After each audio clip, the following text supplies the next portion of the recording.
If you're in Zachary and you got a new stove for Christmas, it might be stolen. Just saying. Why are people stealing stoves? Don't break into a house and steal the stove, people. I know last time I did a video about final walkthrough, some people were saying there's no reason to go if there's no repairs.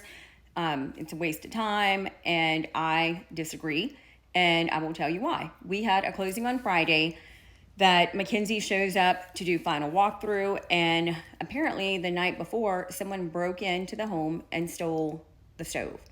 So we did end up closing, but it took the seller's agent getting with the seller, getting someone out there to repair the door, finding a stove that's available and getting it picked up and installed very quickly.